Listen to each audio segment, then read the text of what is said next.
Hermanos, tengan todos un feliz sábado y una cordial bienvenida a este lugar.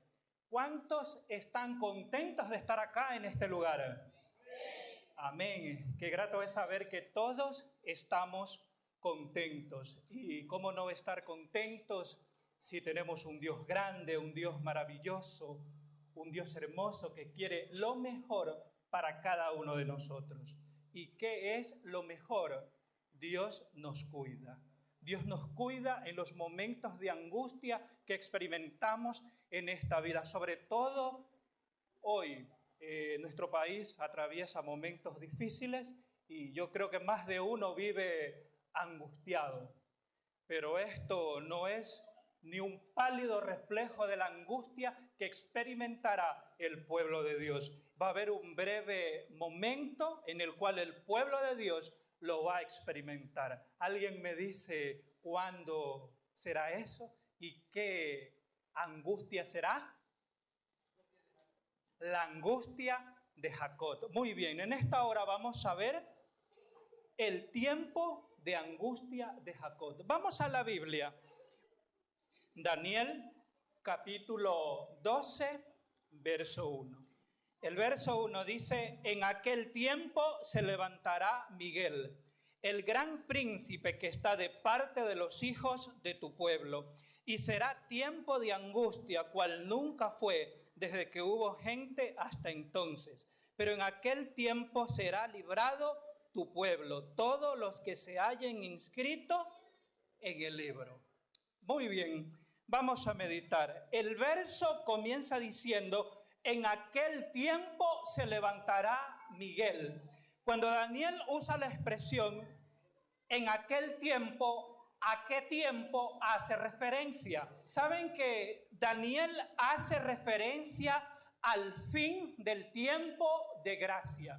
Cuando ya la intercesión haya terminado, cuando ya nuestras oraciones no entren al lugar santísimo. Daniel hace referencia a ese tiempo, ya cuando el pueblo de Dios viva sin intercesor. Y eso lo confirma Elena White, por ejemplo. Ella cita literalmente Daniel capítulo 12.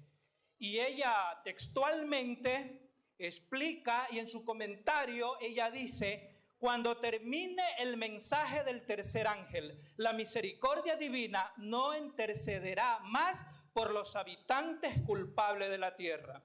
El pueblo de Dios habrá cumplido su obra, habrá recibido la lluvia tardía y estará preparado para la hora de prueba que le espera. ¿Captaste lo que acabo de leer, lo que menciona Elena de White? Y es allí donde se levanta Miguel, y es allí donde se experimentará un tiempo de angustia. Pero dice la hermana White que ya el pueblo de Dios está como, ya está sellado,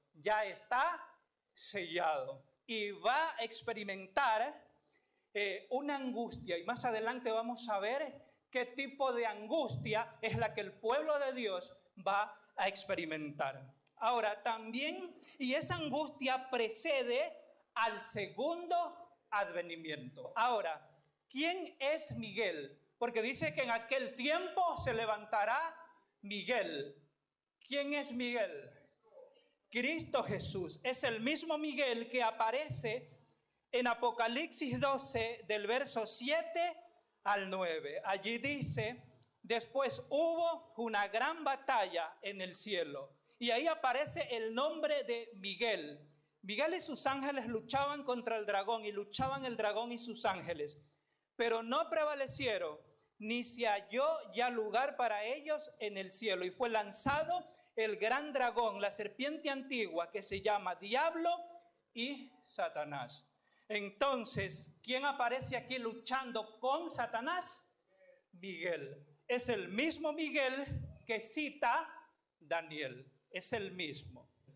Ahora, ¿qué significa la expresión levantarse?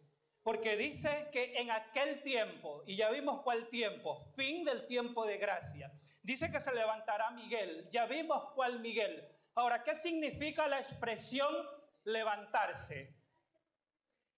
El mismo Daniel lo explica en el capítulo 2 del libro de Daniel, donde Nabucodonosor tiene un sueño. ¿Recuerdan el sueño de Nabucodonosor?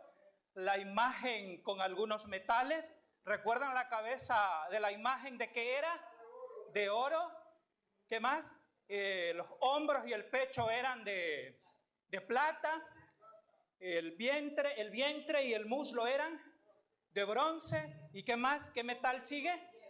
Hierro mezclado con barro. Muy bien, entonces Nabucodonosor tiene un sueño y se olvida de lo que soñó. Llega Daniel a explicarle lo que significaba esa imagen. Y Daniel habla en el capítulo 2 del surgimiento y la caída de los imperios. Ustedes saben que se levantó Babilonia, reinó Babilonia, después se levantó Media y Persia, después se levantó Grecia, después se levantó Roma. Y vamos a ver los textos donde Daniel usa la expresión levantarse. Por ejemplo, en Daniel capítulo 2, el verso 38, pero vamos a leer solo la última parte. Le dice, tú eres aquella cabeza de oro. Eso es lo que le dice Daniel a Nabucodonosor. Le dice, Babilonia es esa cabeza de oro. Tú eres esa cabeza de oro. Y luego viene la expresión levantarse. Y después de ti, dice el verso 39, se levantará otro reino inferior al tuyo. ¿Recuerdan cuál es el reino que se levantó después de la caída de Babilonia? Los medos y los persas. Muy bien. Y luego un tercer reino de bronce, el cual dominará sobre toda la tierra. Entonces, aquí Daniel usa la expresión levantarse. Daniel le dijo a Nabucodonosor, después de ti se levantará otro reino. Fue Media y Persia. Cayó Persia y se levantó el reino de Alejandro el Grande, que es Grecia. Entonces, cuando estos imperios se levantaron, ¿qué hicieron? ¿Se levantaron para qué? Para reinar, para gobernar. Ahora, si nosotros vamos al verso 44 de Daniel 2, dice, y en los días de estos reyes, el Dios del cielo levantará, y ahí aparece nuevamente la expresión levantarse. Continúo con la lectura. Levantará un reino que no será jamás destruido, y ni será ese reino despojado. ¿De quién es ese reino? Es el reino de Cristo. Es un reino eterno. Él se levantará para gobernar. ¿Cuántos quieren pertenecer a ese reino? ¿Cuántos formamos parte de ese reino? Amén. Ese es un reino eterno. Él va a gobernar eternamente. Él se va a levantar para gobernar. Ahora sí, volvamos a Daniel capítulo 2. Dice 12, perdón. Y en aquel tiempo se levantará Miguel. Y Miguel se va a levantar para gobernar. Pero en el momento que se cierra la puerta de la gracia, comienza una angustia en el pueblo de Dios. Ahora, ¿de qué angustia estamos hablando? Para entenderlo, necesitamos ver, por ejemplo, lo que dice Jeremías capítulo 30, verso 7. Esto nos da una vislumbre del tema que estamos mirando. Jeremías 37 dice, oh, cuán grande es aquel día, tanto que no hay otro semejante a él. Tiempo de angustia para Jacob, pero de ella será librado su pueblo. Es decir, que el pueblo de Dios va a experimentar el tiempo de angustia de Jacob. Y ojo, lo va a experimentar cuando ya esté sellado. Ahora, ¿qué es lo que va a experimentar el pueblo? ¿Cuál es la angustia que el pueblo de Dios va a experimentar? Si yo les pregunto hoy, ¿cuál es la angustia que hoy entristece tu corazón? ¿Qué es lo que hoy te preocupa? ¿Qué es lo primero que viene a nuestra mente? La muerte, el alto índice de delincuencia. Usted no sabe si contestar o no su teléfono porque no sabe si es un extorsionador quien lo está llamando, y eso nos llena de angustia. Sí, pero esta angustia que el pueblo de Dios va a experimentar, no se la ha experimentado jamás ni se la va a experimentar. Solo una vez el pueblo de Dios la va a experimentar. Y como decía, ¿qué es lo que vamos a experimentar? Para entenderlo necesitamos estudiar la vida de Jacob. ¿Recuerdan quién era Jacob? El hijo de Isaac. ¿Alguien me dice qué significa el nombre Jacob? Jacob. Jacob significa engañador. ¿Sí? Engañador. ¿Qué fue lo que él hizo? ¿A quién engañó? Él engañó a su padre porque su padre tenía la intención de darle ya la bendición ¿a quién? A su otro hijo. Pero él, bajo la influencia de la madre, decidió hacerse pasar por su hermano. ¿Recuerdan cómo se llamaba el hermano? Esaú. Se llamaba Esaú. Entonces le quitó prácticamente la bendición que le correspondía ¿a quién? A Esaú. Entonces cuando Esaú se enteró, ¿qué decisión tomó Esaú? Esaú juró que iba a matar ¿a quién? A su hermano. Entonces, con eso en mente, Jacob tuvo que huir ¿de dónde? De la tierra que lo vio crecer. Dejó de ver a su familia, dejó de ver a su padre, dejó de ver a su madre y estuvo exiliado. ¿Cuántos años? 20 años. No regresaba a su tierra. ¿Y saben por qué? Porque allá en su tierra se encontraba Esaú. Y si Esaú me ve, pues entonces él me va a matar. Él tenía temor, tenía miedo. Y pregunto, ¿Jacob sufrió a donde él estaba? Sí, porque ¿qué le hicieron a él? ¿A él también lo engañaron? Labán lo engañó. El engañador fue ¿qué cosa? Fue engañado. Cuidado con engañar, porque lo mismo nos puede pasar. Le pasó a Jacob. Su gran dolor fue que ahora estaba lejos de su familia, lejos de su madre. Vivió en momentos de tristeza allá, en la tierra donde él estaba. Pero ahora Dios le da una orden. ¿Cuál es esa orden? Que tenía que regresar. Ahora, ¿Jacob obedeció? Sí, Jacob obedeció, pero ¿cómo llegó Jacob? Si él no retornaba, ¿por qué no retornaba? Por miedo a su hermano, pero ahora ya no dependía de él. Ahora la orden era dada ¿por quién? Por Dios. Y él tenía que obedecer. Señor, pero es que allá está mi hermano y él me va a matar. ¿Qué tenía que hacer él? ¿Justificarse? No. Él tenía que retornar. ¿Y quién lo esperaba? Lo esperaba su hermano. Pregunto, ¿su hermano tenía la intención de matarlo? ¿Lo iba a matar? Sí, lo iba a matar. Y es allí donde él ya empieza su caminata y ya en las fronteras de la tierra donde él llegaba, dice Génesis 32:11. Vamos a Génesis 32:11 y vamos a ver lo que menciona acá.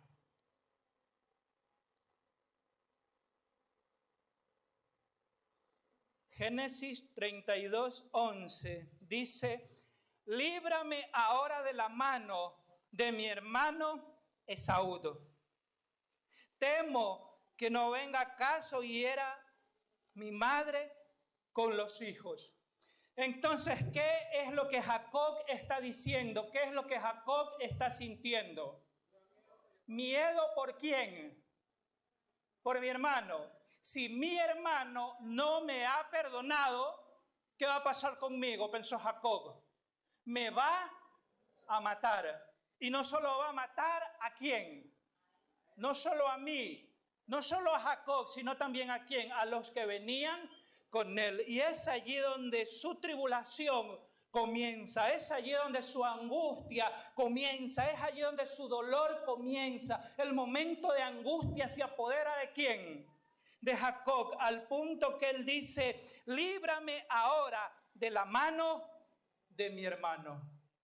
No sé si mi hermano me habrá perdonado, pero Señor, líbrame. Esa es una parte de la angustia que van a enfrentar los sellados. Yo conversaba con un hermano de iglesia la semana pasada y él me preguntaba, hermano, ¿cómo sé si Dios me ha perdonado? Es que no siento que Dios me haya perdonado. Es que no sé si estoy en pecado. Señor, ¿cómo hago? Hermano, ¿cómo hago para saberlo? No siento que yo haya sido perdonado. Pregunto, ¿el perdón es para sentirlo? No.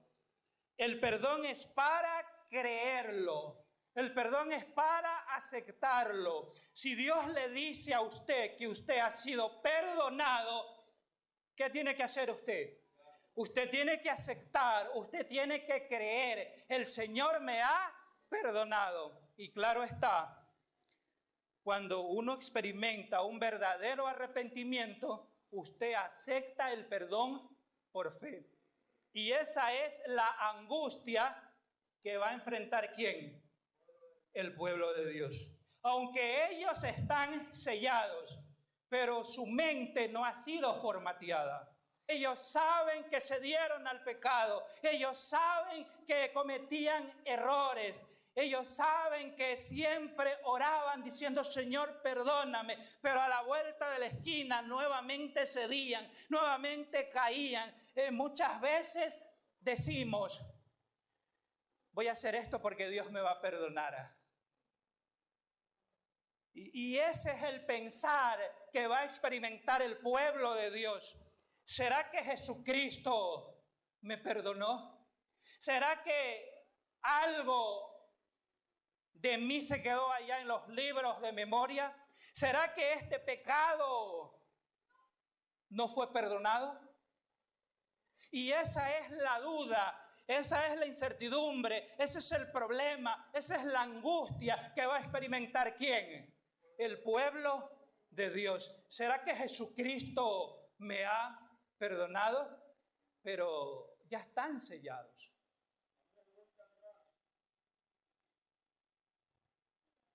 He ahí la importancia de vivir en comunión ¿con quién? Con Dios.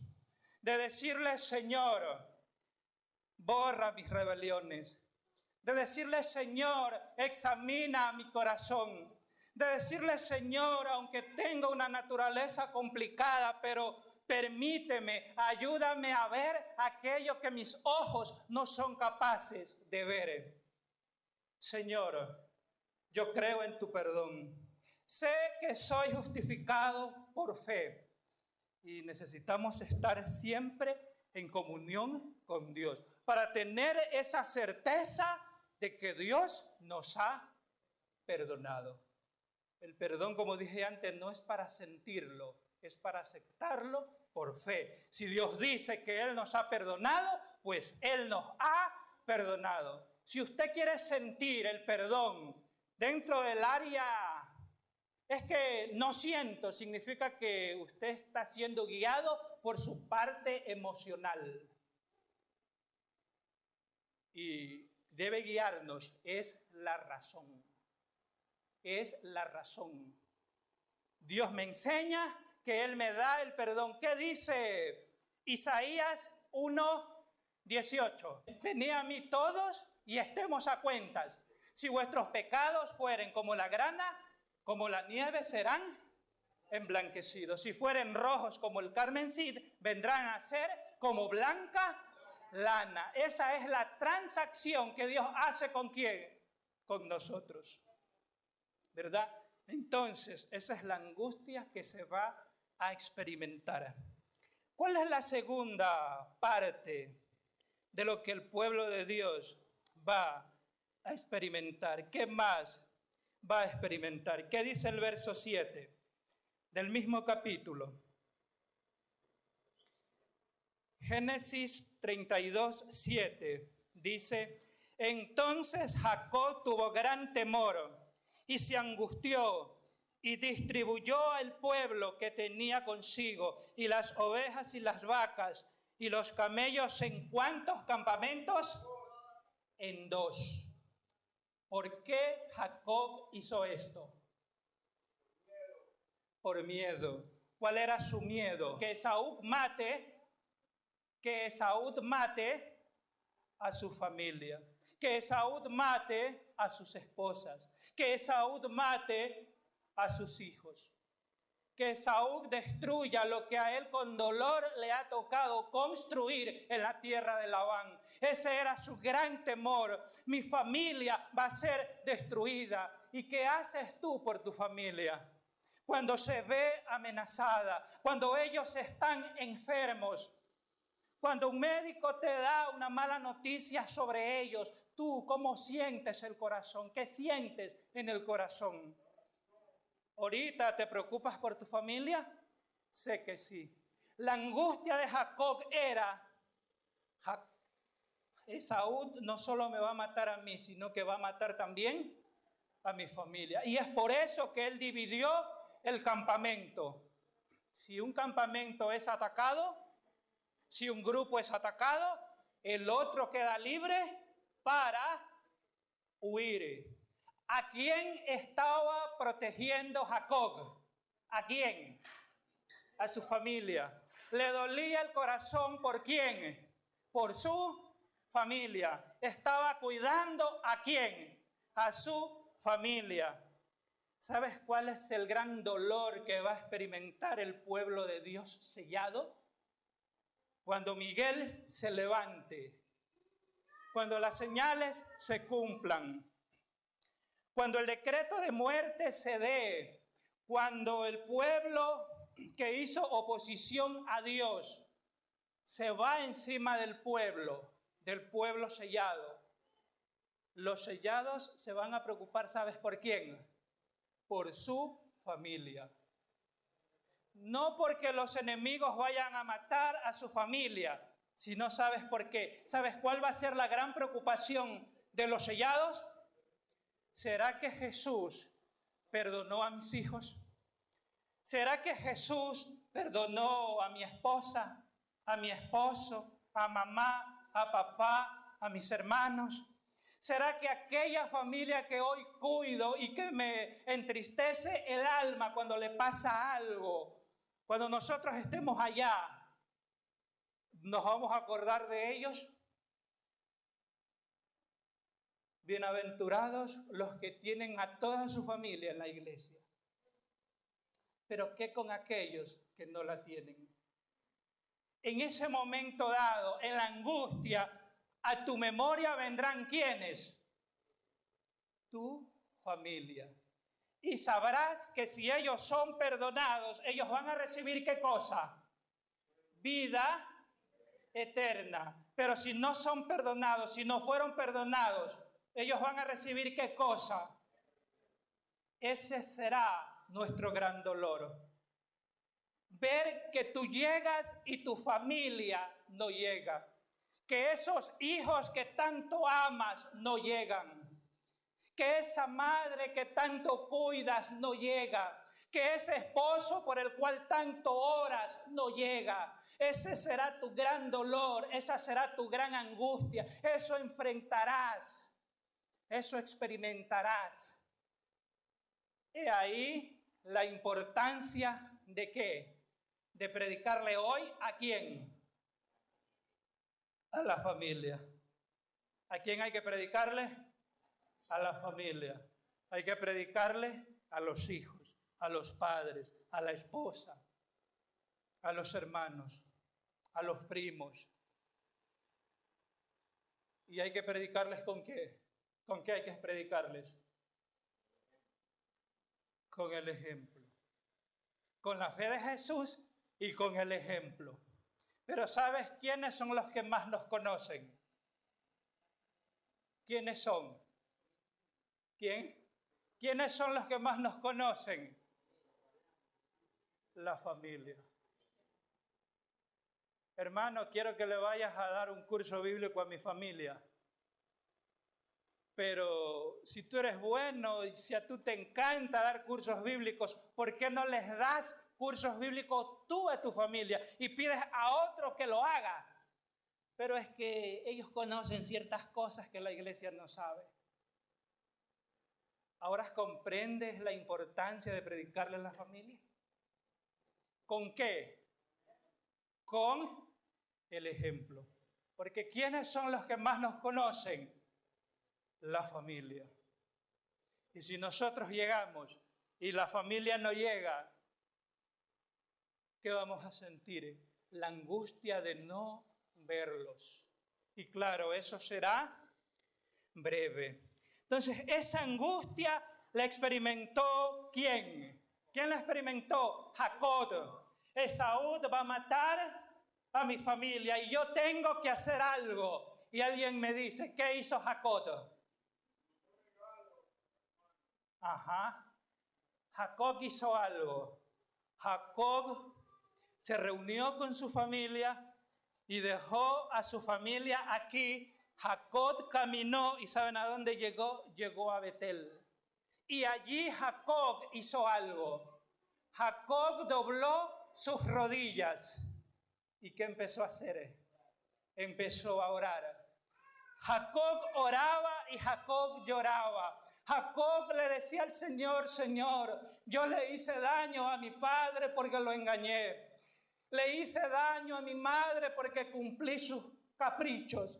Le hice daño a mi hermano porque le quité lo que a él le correspondía.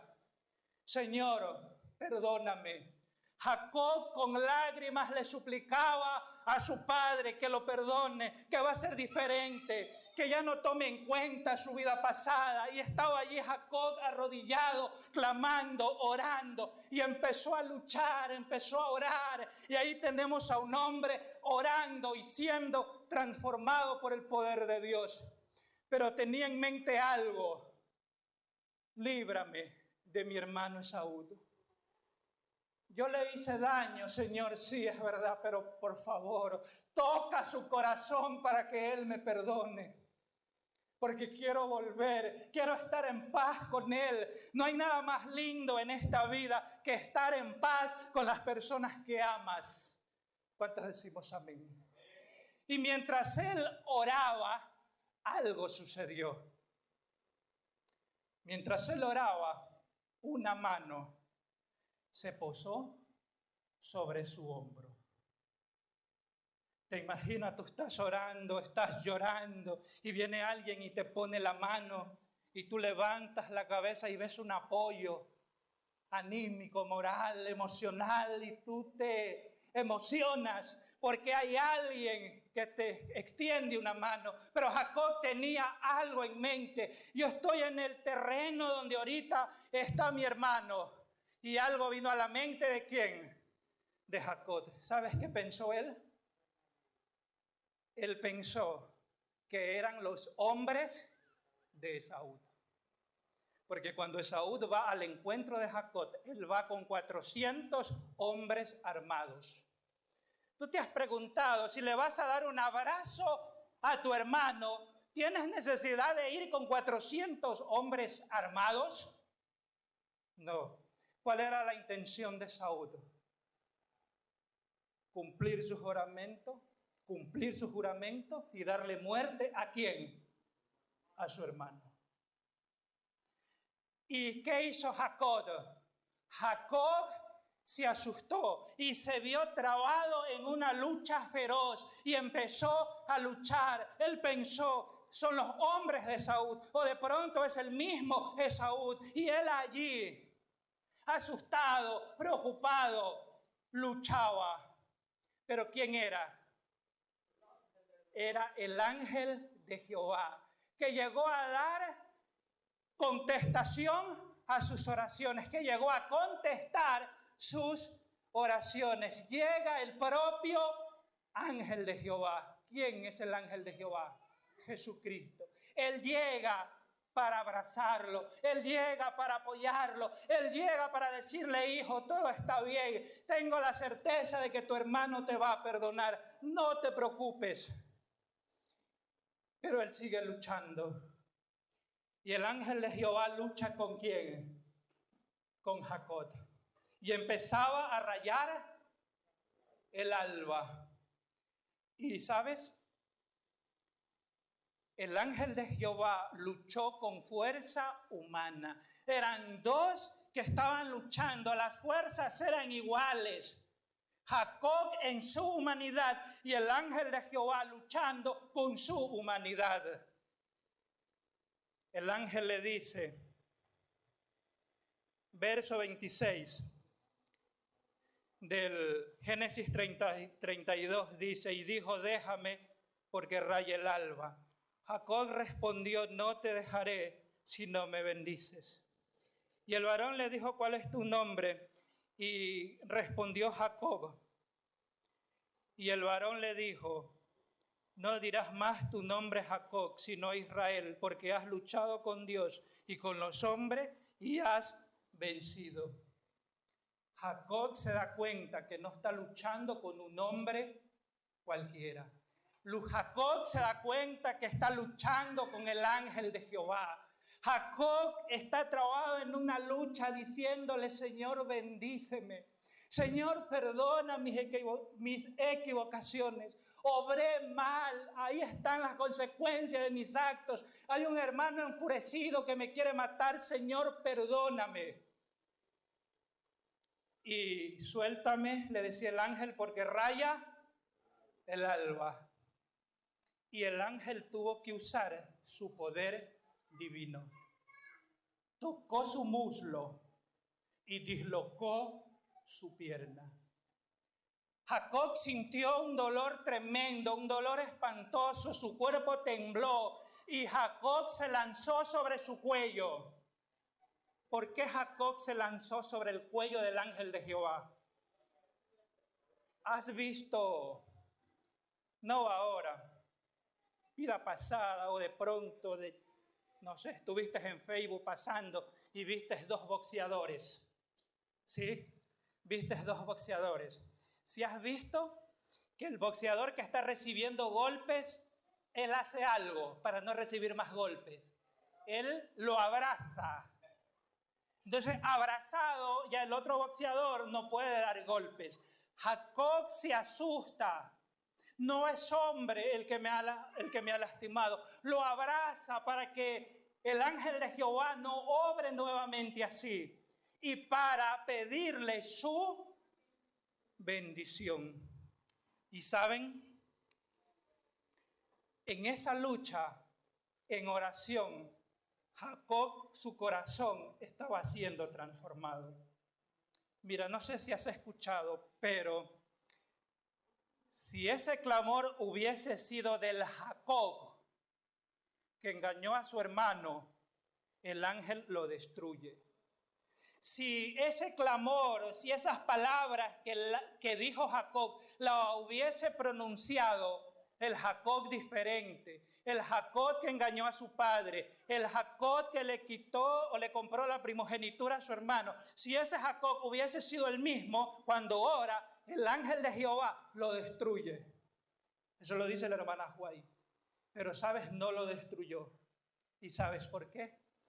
Porque Jacob experimentó la verdadera conversión.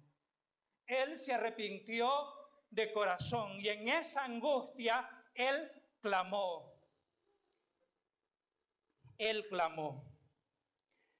La noche de la aflicción de Jacob, cuando luchó en oración para ser librado de la mano de Saúl, representa la prueba por la que pasará el pueblo de Dios en el tiempo de angustia. A usted le tocará luchar ¿con quién? Con Dios. Y va a luchar en oración. Si hay algo que va a hacer el pueblo sellado va a aferrarse a las promesas y va a orar, y va a orar, y va a orar. Y Señor, perdóname, y va a orar, pero ya la puerta de la gracia está cerrada. Pero ya ese pueblo está sellado. Pero así procederá. En las tinieblas de la soledad sigue orando y humillándose ante Dios. De pronto una mano se apoya en su hombro. Se le figura que un enemigo va a matarle y con toda la energía de la desesperación lucha con él. Al acercarse a los términos del país, se llenó de terror y temor.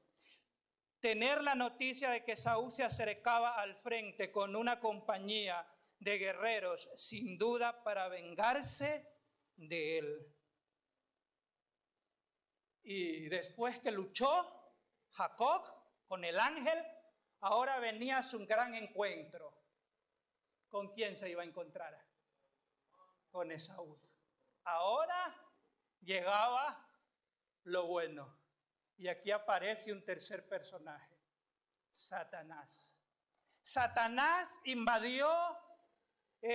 bombardeó la mente de Esaú para decirle, tienes que matarlo.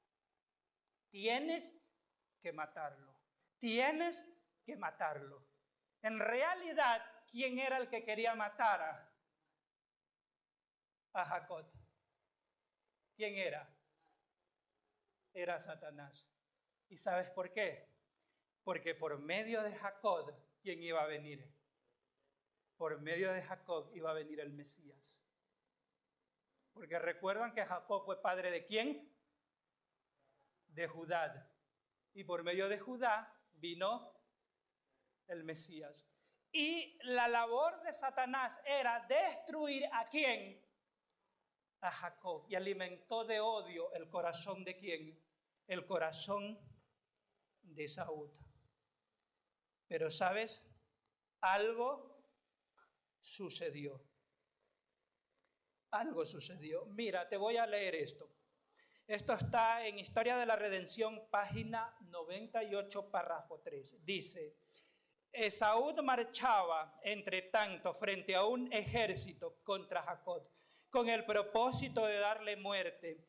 Pero mientras éste luchaba con el ángel, aquella noche otro ángel fue enviado a tocar el corazón de Esaú mientras éste dormía. ¿Cuántos ángeles aparecen aquí? 2. Uno que está luchando ¿con quién? Con Jacob. Y mientras el ángel de Jehová luchaba con Jacob, Dios envió otro ángel. ¿Para ir a dónde? ¿Para ir a visitar a quién? Para ir a visitar a Esaú. Para hacerle entender que necesitaba perdonar a su hermano. Pregunto, por el bien de Saúl, ¿él necesitaba perdonar a su hermano?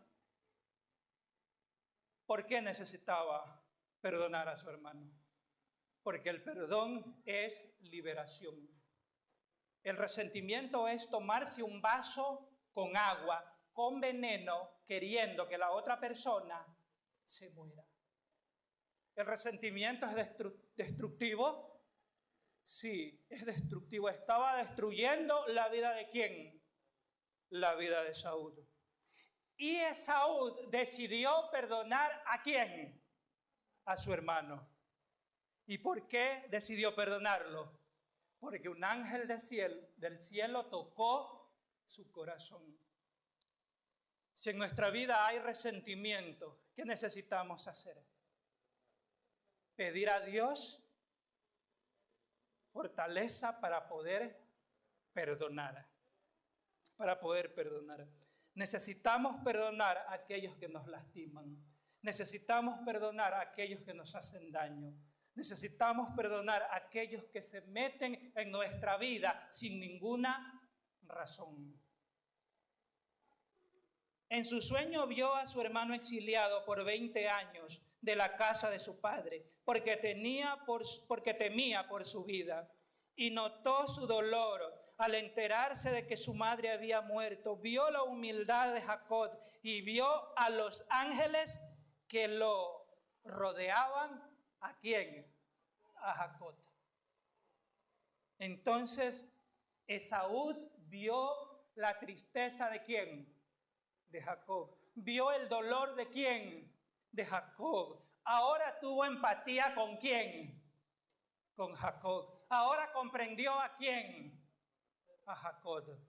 Y decide perdonarlo. Y ahora Esaú habla con su ejército y pide que por favor no le hagan daño ¿a quién? A su hermano. Y así fue. Y cuando ellos llegaron, la historia dice que que Jacob le mandaba regalos. Le mandaba regalos. Esaú era próspero, Jacob también.